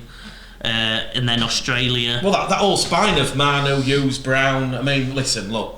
That New Zealand performance, I think, who was it? Someone here last week said New Zealand will raise their game. I mean, Luke Gale, even myself, I thought Australia by 20, based on what I'd seen. So I'd not based seen on the history of the last month. Yeah, because I'd fallen into the trap that Australia hadn't, got out of second or third gear. Yeah. Sorry, I missed that. What did he say? Well, we did all say we said we'd raise it, but we were worried that because I think I mentioned Sculthorpe saying the Kiwis will always find another gear against the Aussies anyway. Sounds like the aeroplane situation helped them find another 2%, like it probably did for Samoa. But yeah, it was. They certainly did, didn't they? I think I was the one who said Australia will raise it a couple of levels. Let's hope that the Kiwis do raise it like we expect to make it competitive, because if they don't, we knew Australia were capable of punishing them. But it was, I mean, I went to the game, got to my seat, and it was right behind where they'd put the stand for Chappers, Rabbi Paul, Wilkin and Jamie Jones. So I managed to move to a much better view. Whoa! I stayed within my price range. You've been given a freebie, Jimmy. No. Tickets were paid for. I won't mind paying for this game. No problem. I'm whining you. So everything what me and Craig have said that the sport has to stop. You've gone from one end because you're kidding. It's got it £100 seats. No, well, you couldn't, because I mean, don't get me wrong, I would have done one up, but you couldn't because it was full. You know, that section was full. So I had a lovely view of it. The atmosphere, I don't know what it picked up on the TV, but it was really quiet for the first half. You know, all the neutrals were obviously wanting New Zealand to win. Yeah. And I felt in a bit of a conundrum, because I was very confident England would get the job done. And I wanted England to play the Aussies. I wanted us to have that chance. But you also want, you know, most neutrals were probably in the same situation where a bit of them wants England to come up against the Aussies, and a little bit wants New Zealand to beat the Aussies anyway. Now, come the latter stages of the game, it was almost like it was a New Zealand home game. Certainly behind the sticks, the support that the Kiwis were getting, every break, every half break, every big hit. What stood out to me was, and I saw young Max Simpson at our time, we had a chat about it all. From the get-go, New Zealand seemed more up for it. They were the ones putting the big hits in. I think Rapana nailed Adokar a couple of times. There was more big hits from the Kiwis. Their line speed looked better. It was almost like the Aussies were very confident that they'd get the job done. But then there was a little part of the game where it's the first time I can remember seeing the Aussies a bit panicked. They were trying to get a penalty here and there. They were starting to look a little bit uncomfortable, and New Zealand had done enough that they were probably in their own head starting to worry a little bit. I mean, they came through in the end. They always have a way of finding out how to win, don't they? But I just thought that New Zealand's first half performance was so good. My worry was, can they do another half where they have next to no errors?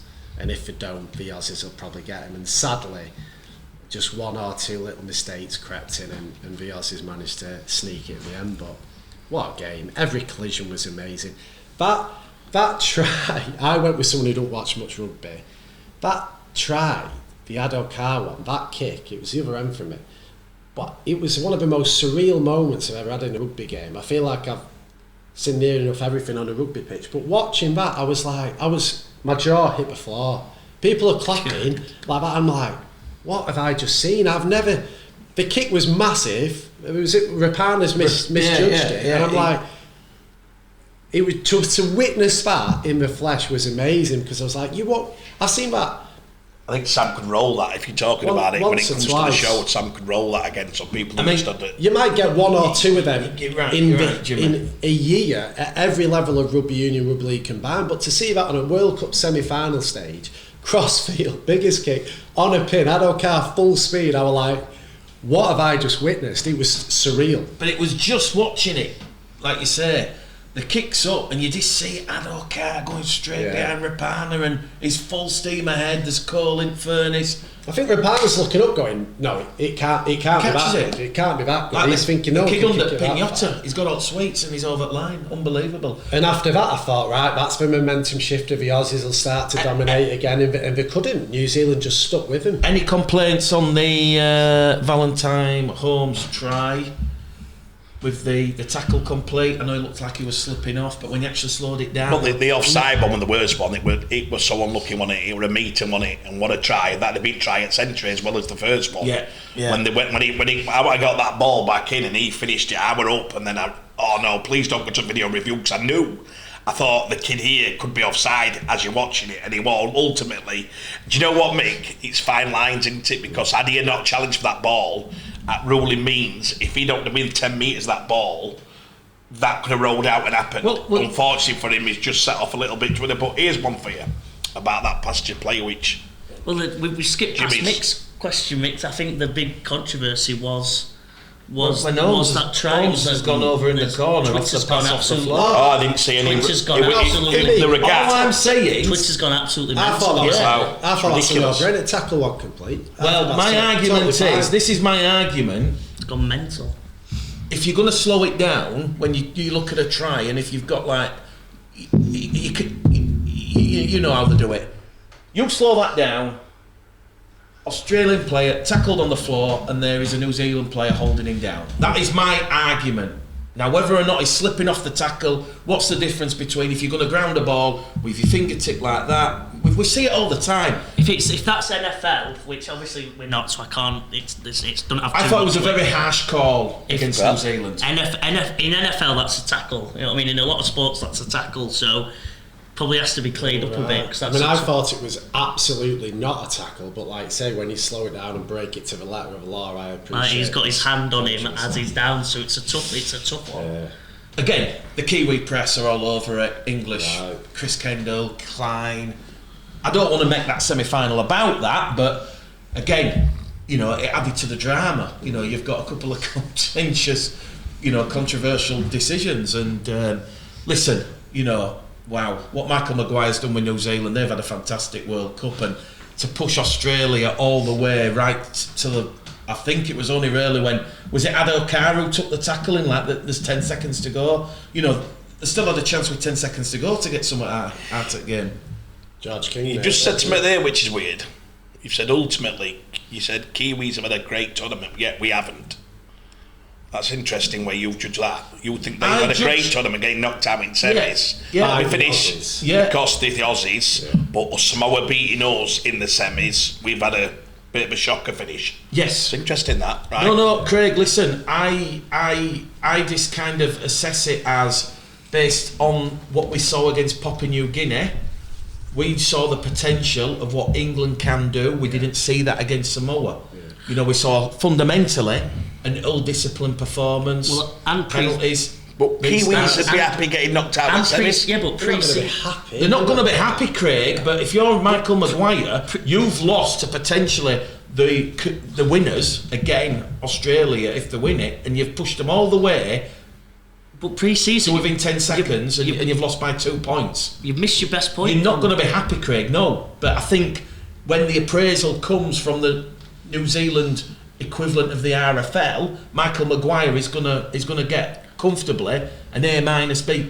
And Sean Wayne is probably in D territory. But if you look at what we said, because we have underachieved, we're probably never ever going to get another chance to win a World Cup. So we get let me put this in perspective here, because you've actually done what people did with Samoa building up to the game, which you all did on your previews.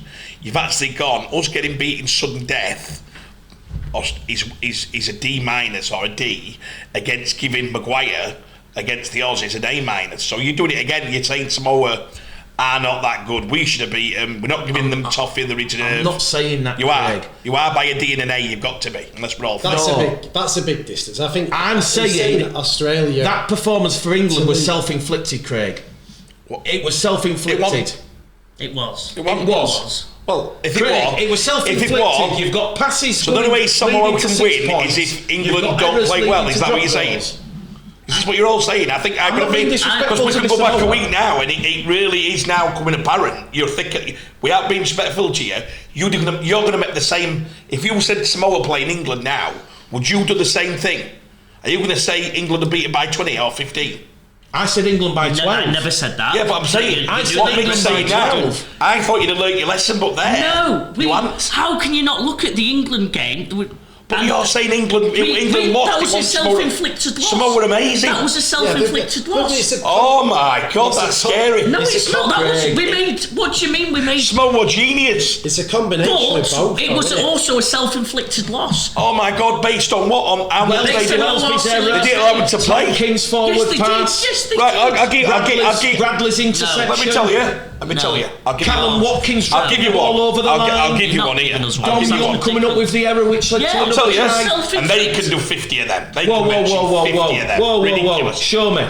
Ridiculous. Calm down. They scored. Ridiculous. They 55 scored. second break, They scored like. 19 points off England errors. 19 bloody points off England errors. Because as How Luke is Gale that not said- self-inflicted? I'll tell you. It's self-inflicted. You've made come up with the errors and they've scored 19 points from it. I'm going to educate you. I'm going to educate Oh, you. don't talk like that, son. It's combination Calm of down. both, innit? I'll educate you. Just told us to calm down. Quarter final, mate. Just You got told us 1 to out of finish. 3 right.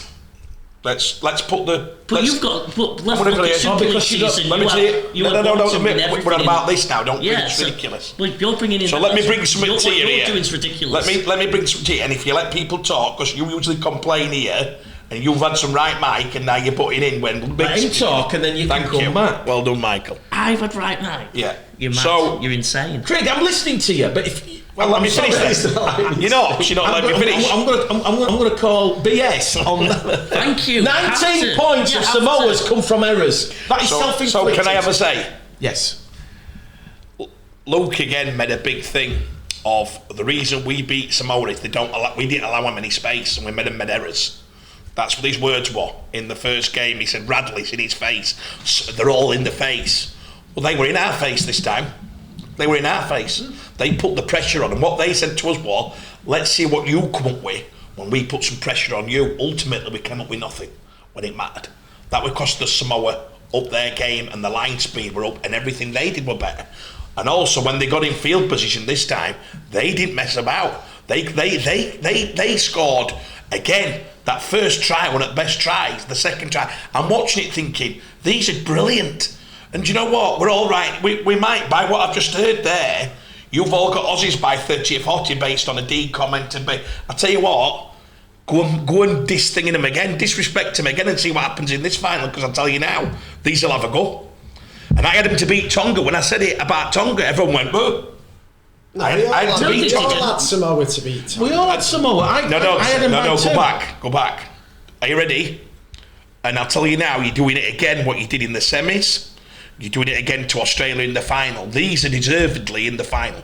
No doubt about it. 100%. That's a Correct. big Saying difference that. to what you're saying. Correct. They are deservedly because they played better we on lost the it. day. It was But we also self-inflicted. lost it. Yes, of course.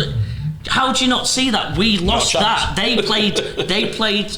You can laugh all you want. We played unbelievable. We played awful.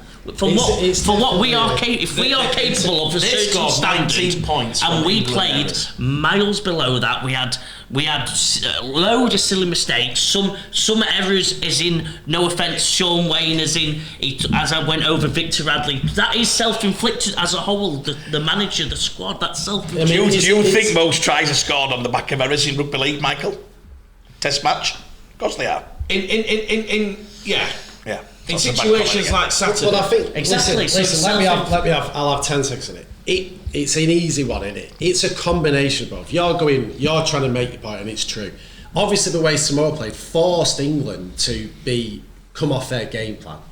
There's no other reason There's England no come doubt off. about that, There's no yeah. other England come off a game plan. Now, I think if England plays Samoa 5 times, that doesn't happen every time. I think England are capable of a much better performance, regardless of how well Samoa play. But Based on the team they it's a picked. combination. Because of both. Based on the team he picked. Yes, I still what do you think mean? that- We I drew, still we think went to Golden Point and we played I was able to agree. bad. Yeah. We played bad and we went to Golden And in Point. If hindsight, we play that's well, what we we should said. win that. That's my point. But going back to Mick's original, They played amazing, It comes down we to, played worse. If England, Aussies have been 1-2, 1-3 favourites all the way through. So losing to the Aussies and getting close to the Aussies at whatever stage you play them means that it's a respectable way to bow out. And because we never got the chance to take them on, New Zealand can go. We did near enough a perfect game against them, and we what I'm got trying to say. pipped. And that's what they're saying. That's what I I'm think saying. Samoa played better against Tonga than they did against England. There you go. That's right. Deep into it. They were playing better against Tonga than they did against England. I agree. So they did have some in locker. They didn't have to Craig, I play agree. the best ever game. No, they probably played the best ever game the week before. They did that on the back of the best ever game. And they might do it again if they can get the levels early. They might shock a couple. On the final itself, prediction time. Well, again, I'm using a past year player which I thought that people didn't pick up on. Do you know when he did the kick to Adokar? Yeah. I don't think no one realised, but actually Cleary gets it and the closing in him, and he looks at Daniel, what's it called, the Yucca Hunt. Hunt's points.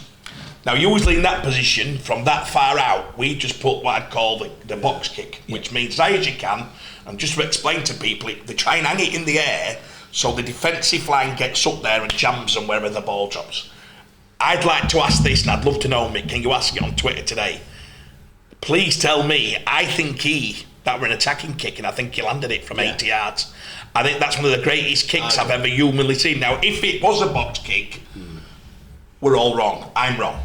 But I have a feeling, and I'd love to know, I didn't get the answer. If he's landed that on a sixpence, and my mate, again, Steve, he said, the winger, he got like a football, the ball's coming over. He missed tiny. I think, again, the kick was that good. And I think then you've got a guy, I had to explain to him, I said, our car's probably a 10-400 metre runner. And he's ran and not broke stride. So imagine not breaking stride and then catching a ball that's going over somebody's head in full view is the most spectacular rugby. In fact, to do that, you'd have to be as good as what they are to do it. But I'd love to ask, the fans who are watching the show, if that was an attacking kick, you've watched the greatest kick I've ever seen. That was my point. I don't doubt. In football, that's what he said. In football, we have the cross-come shot. Yeah, I've scored from corners. I won't try to score. The cross-come shot that sometimes goes in. Yeah, I don't doubt for 1 second that was totally deliberate. Because if that was, and the reason is, the cross-come shot, it's like, well, sometimes you're putting it into an area because you might get someone editing, whatever. If that's a really risky box kick because the numbers, they didn't have him trapped there. So that, for me, could only be an attacking kick. And do you know what, at the time he did it, Michael? Hey, Jim, you'd not give you credit, that were... That's why I said it was one of the most surreal things I've ever seen in rugby, because it looked totally deliberate and it was executed to perfection nailed it, at the highest stage. Except for Kevin Sinfield's 40-20. Remember, Kevin, that was the best thing I've ever seen. His 40-20 when they went up to win the treble at Edinburgh. Not so good kick. Michael, the semi-final summary would be Aussies are still at 80%. What they did after end of first half was clever. They adjusted the game plan, and it's what the Aussies are best at doing. In a big game under big pressure, they have an ability to adjust to anything they want to be, because they've all been in that many big games. This is the difference. They've been in that many big games, they don't feel... and they were flapping a bit, but you know what they did? Did you see what they did to Aussies? To New Zealand, they worked the ruck. They went, don't come out of that circle for 20 minutes and game's off, and that's where they went. And somebody on commentary called it, he goes, oh my God, they're working middles of her. And then all of a sudden, when they were back on side, the middles were walking back 50 metres behind the play. And Joey Manu, oh my God, he was having to make every carry because 4 of the middles were 40 metres doing the old... and this, I used to have a laugh about JP and Kylie when they got a bit older, and they used to do the slow walk back. And they used to say, let me play. There were 4 or 5 players doing that for Kiwis for 20 minutes, Mick. What they did is, the Aussies should be given the thank, well, they took the juice out of the middle. And once they did that to you, they know, if you noticed with 1/4 of an hour to go, poor old Kiwis couldn't get the field position because the Aussies had strangled game. They'd gone like that, and they'd said, you're not coming out of here. And every time Kiwis kicked, it was just passing halfway line, and they were just going back at them. Do you know what? People find this bizarre. It's only when I read John's book and maybe Wally Lewis's book, they're happy with field position without scoring. They're not going to force a daft pass. They're happy to make you go there or repeat set against a try, because all they're doing is just squeezing lemon till there's no left. And if you watch the Kiwis at end of game, there was an empty lemon shot. They'd give everything. They give everything, and an unbelievable performance. They've done more for World Cup, make that game, and I said it on the preview, than anything. That's the game. That's the moment of your life. Let's hope there's another week in it in the final. But if you want to, John Dutton wants to put a highlights reel of the World Cup, I suggest take about 40 minutes off that. Just take that collision for 1/4 of an hour when they went at each other. My mates were watching it, and there were 2 when they got it on, and everyone's going, go on, throw. So everyone wanted and I said, they don't throw anymore. If that were 10 years ago, what would have happened? They'd have been bang, bang, bang, bang. They'd have been, you just saw on a best face. Yes, exactly. But they grab and push, don't they? But the aggression shown in that were immense, absolutely immense. So do you know what, Mick? 10 out of 10 for what they did for Rugby League. and again, Mal Meninga summed it up better than I've ever heard. That is state of origin at the international level. Welcome back, Test match football. You've watched it. I agree. Great. Well done, Australia, New Zealand. It was fantastic. So he was actually asking your prediction for the final. You're asking me the prediction for the the final? Yeah. How's it going to go? And who will be lifting the trophy? I feel a lot of pressure because when you're on 100% around about... You bigged yourself up throughout the tournament, you're at 100%. I didn't. I got that wrong by 2 points. Yeah, I didn't dare tell you the truth. 95% What I said to you afterwards would have been different. The Aussies have, what I've said, a gear where they can just, in the middle of a game, adjust, but I would be absolutely petrified. Now, I don't know how Samoa celebrated after that. Now, if the Samoans have gone, what is the famous drink that the Samoan lads like? It's the, every barbecue went to, they all have this, it's like a Y, I don't know what it is anyway. I hope that the boss said, listen guys, enjoy yourself, but you're in for 11. Let's not be at it. We've got one more job to do in it. And if you know, Joe's going to make a point in a minute about how many Penrith players there is in this World Cup and how many top quality players. You know the difference between Samoa this year, mate? Probably got 3 or 4 best players in the world who have won back-to-back championships at Penrith. So do you know what they'll do to each other? Come on, this is not finished. Aussies have been 1-5 to win this game. Yeah, 1-5, maybe even short. There you go. I'd take any handicap bet on, we can't bet, any handicap bet on Samoa, you'd be taking, because whatever the bookies set it at, 16, they'll do better than what that is. Yeah, they'll not disrespect themselves, and they'll do better than that is. And do you know what? I thought about this. What would be the way they could win? How do you beat a team like Australia? You can't bully them, because once it gets into an intense thing, they get better. They get tougher and more intense. Can you out athleticism? Probably not. Not really. They've got outside backs, so to me look like some. I mean, who's the kid who's playing centre who's actually a 6? Oh, they're all on about. Looks like Ash Hanley with a haircut. Whiten. Yeah. He's playing out of position, but he looks world class. Yeah. He looks absolutely world class. I'm watching everywhere. Do you know one thing that you've never seen at Aussies? And I've watched 20 years at Aussies, maybe long. From Brett Kamali to the great Darren Lockyer. You all talk about halfbacks all the time. That's all you've ever talked about. Halfbacks. I've not mentioned them. I've not mentioned Cleary, Cherry Adams and Munster. What does that tell you? That this is an overall unbelievable team without having the Andrew Johns, who would be standing head above. Johns were head above every world. Lockyer was best player at Will for 4 years. They were all the best players, Peter Sterling, Wally Lewis. These were the best players in the world in the pivotal position. These halfbacks haven't been the best players in this tournament. Let me tell you, my friend, the lad at Samoa's been better, if not better than all of them. Do you get me? So you look at this, and it's the first Aussie team where you're not dominated by a Billy Slater at 4. There's no one dominating. Do you think Tedesco's had his quietest tournament? I think it's been brilliant. Yeah. It's been overshadowed by Ado Carr. Yeah, do you know what I'm saying though? Tedesco come here and you're watching it and you're thinking, how good are these when we're not actually talking about Cleary? I said to my mates, Cleary's the best player in the world, and they went, what do you mean? And they're watching it, they goes, what, he's best player in the world? And I'm having to explain to him that at the moment, he's the best player in the world. Yeah. Do you get me? Yeah. Munster, one of the best halves. You look at it. I think that's just because they're so good everywhere and they're playing this complete performance. So I'm going a 12-point game. Samoa will shock them early, and we'll all be on the Samoa skateboard, like I said last week. Right. But then the green machine will just adjust. Imagine having that Grand Prix and your car's just gone wrong because you're getting beaten. You come in, and within 2 minutes they can just tweak 3 things, and they're better than. Unfortunately for everybody, they're the best team in the world. They're the best team in the history of the game. They're probably in the top 3 sporting teams of any sport in the world based on. Yeah. I think they've got beat once, twice in about 25 Test matches, 40 Test matches. They say the All Blacks are the greatest rugby team in the world. Well, I think these is form stacks up with All Blacks any day of week at Rugby Union. It's a fair comment, Jimmy. Yeah, Craig's on for Australia. Yeah, Craig. I suppose I'll go a bit more than 12 because I hope Craig's right. I hope, and the key is, have they been brought back down to earth immediately? Are they content that they've rewritten the history books and they've made it to a final? You can't see it because they've got so many Penrith players and players who know what it's like to go on to the next game.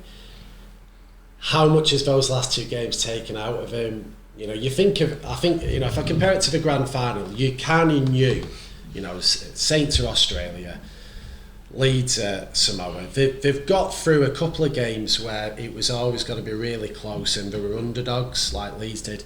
When it gets to a final, you kind of know what's going to happen, and the question is, how close can the Samoans push them? I hope Craig's right. I hope they can come out, and I'm sure they will come out. My worry is, in the latter stages of the game, the Aussies will unpick them a bit more, and I think it probably will end up 3 tries rather than 2. So I'll go the Aussies by, pretty much what the bookies are saying, 16-18. But let's hope the Samoans can keep it as close. I mean, I thought what the Kiwis did really well was they had to try a lot. They were getting the ball out early, and they knew what they needed to do to try and beat them, and they executed it nearly to perfection, certainly in that first half. So the Samoans are going to have to do that. Luai is going to have to step up and have the game of his life, because it's going to have to come through him mainly with his the other lad Clifford. Clifford, the other halfback. Munster. No, for Samoa, Clifford. It's not Clifford. It's Milford. Nice. So they're going to have to really First step time up. ever, So let's hope they can do, and let's hope that they can spread the ball around and break them down. But yeah, you worry the Green Machine will end up doing it. A bit of a canter by the end. But everybody in that stadium, with the exception of the small, can the fans really get behind Samoa and lift him? That's what they said. Yeah, let's hope so. It could end up being, again, Samoa just beating the handicap and showing that they can have that guile and compete all the way through. Let me just. They were actually a bit worried a year ago about the Aussies going into this World Cup. They just lost to Tonga. They lost to Tonga a couple of years ago. The form isn't actually that good. For the best team, they are undoubtedly the best team in the world. The form wasn't that good. They were worried. They lost a couple. The form isn't very good at all, to be honest. If you take out the World Cup, which they should win, arguably, when it matters, it's been brilliant. They lost to Tonga. They've lost to. They were at one point. I think a year or two ago. They're the 4th ranked team in the world. Sam, could you get us that while Joe's talking? Get us Aussie's last 30 games. Just make sure we've got that right. They're the 4th. A year or two ago, they were 4th ranked team. They were New Zealand. It went New Zealand, England, Tonga, Australia. Yeah. Obviously, I think most people who are in the rugby went, well, that can't be right. They've had a bad game or so, but they've been judged on it. But facts are, they were the 4th ranked team a year or two ago in the world. So they were a bit of nervousness. I think they've took all the nerves away. I think every single position, if you look at every single position, they've got. I think the Aussies are going to put the stamp on this game. Dad's going to disagree with me. Obviously, we have. I think they win by 22. I think what Samoa have done is unbelievable. Not taking any. I'm generally not trying to take much away from Samoa there. I think Samoa have done brilliant. They beat England. I think that were amazing. England didn't perform the best. They performed iffy, and then they got it done. They had the big moments, and they got it done. But I think the Aussies, they're prepared for this. They like you said, Jim. I agree with what you said about. I think they panicked a bit in that semi-final, because I think they've not done a win comfortably, but I thought they could just do what Dad said, just squeeze them enough and actually just get the win. I think the panic set in a bit. Go, oh bloody hell! I think they got a bit worried, but then they come up with the magic when it were needed. And I think they're going to. I think they're going to show everyone we are the best team in the world. A year or two when you put us 4th in the ranking, F you know what I mean? Ridiculous! How dare you ever do that to us again? Yeah. We are the best. This is our stamp. We've not really bothered about the rest of the World Cup. This is our game. I think they're gonna take it to Samoa. I think the big thing on my one is, can Samoa then match that?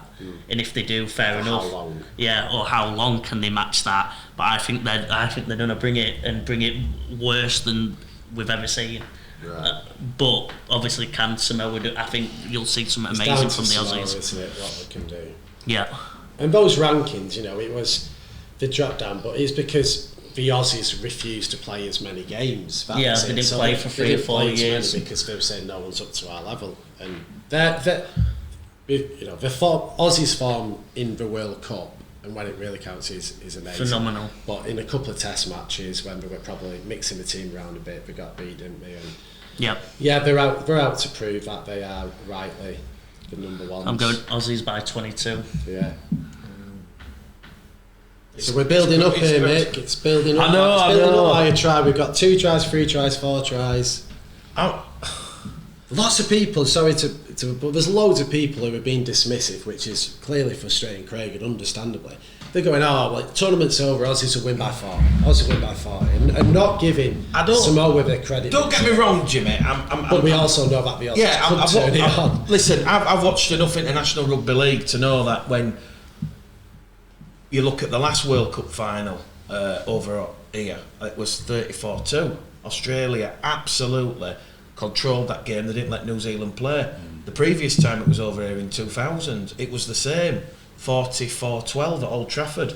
2 thumping wins.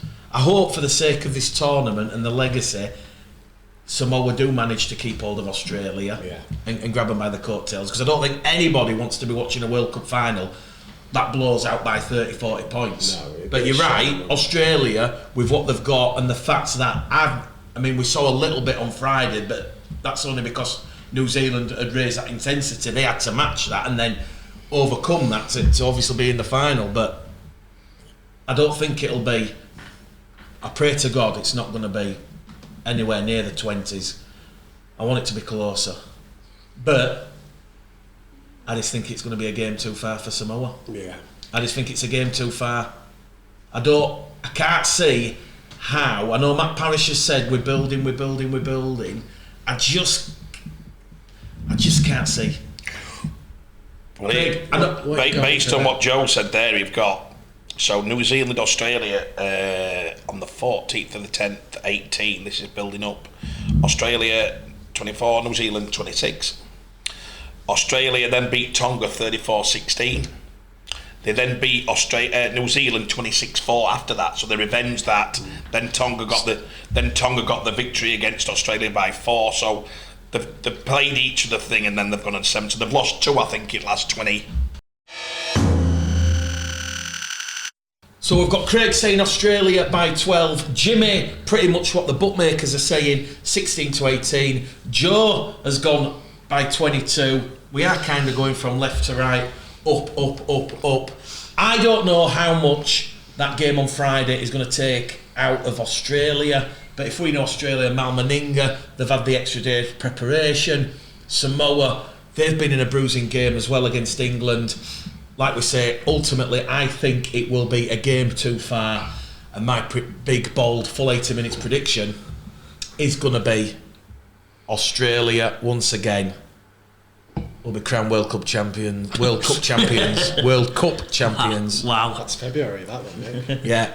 World Cup champions, and the scoreline will be, because I've been quite specific with my scorelines, it'll be Australia 38, Samoa 10. 28. Yeah. I can only see Samoa scoring twice. Listen, I hope I'm wrong. Matt Parrish, if you're watching, you can use this as your motivational tool. I'm not John Dutton, I'm not the World Cup organisers. We're not booking you on a Tuesday flight to back down under. But yeah, I'm going with 28. 12, 18, 22, 28. Boom. By the way, that's not my waist. We're not talking about stone here or whatever. but look, thank you. It's been another edition of the full 80 minutes. Don't forget, the Summer Bash is going to York. We brought the exclusive, and again, those rugby league journalists who watch the show, they copy what we're saying. But yes, we are going to York, and I'll give you a little bit of a sneak peek of the fixtures. Bradford are playing Keighley on the Sunday night. Last game on the Sunday, right? yeah. Bradford versus Keighley. You've got Batley against Halifax. Right. Newcastle against Sheffield. Whitehaven against Barrow. Widnes versus Swinton. London against Toulouse. And because York are hosting it, they have to play the toughest team, Featherstone. Ah, right, okay. So they're playing on the Saturday night. When it actually gets formally announced, which is this week, Tuesday, tomorrow, everybody knows it's in York anyway, because it's already been confirmed. They just don't know the fixtures. But yeah, interestingly, what is now Premier Sports, Viaplay, they're only going to show 2 from the weekend, so they're not showing them all. Really? Yeah, which is interesting. That means the figures can't have done very well. Yeah, that gives you an idea that the figures aren't going too well for them to not be... Well, maybe that'll encourage more people to get down there. I mean, it's in driving distance for most fans. What the isn't it? RFL would love, Jimmy, is 8,000 sell-out Saturday, 8,000 sell-out Sunday. I'm sure they would. And it'll look great. It'll look great. I mean, the Bradford Keighley game, if there's not 5,000 people in that stadium for that on that Sunday night, then there's something wrong. Got to be at least, you'd say at least 6,000 or 7,000 for that alone, wouldn't you? Yeah, especially the way Keighley is spending. There you go. All right. Brilliant. Well, semi-finals ticked off. Who's this? Trying to get discounted rate on the... No, I've had to. Hello? Have we started filming, Sam? Craig, do you still want that box? I know I'm going to do that. He would lining me up for it, wasn't he? But no, listen, thank you for supporting the show. Don't forget more shows coming out this week. Good night, God bless. See you next week.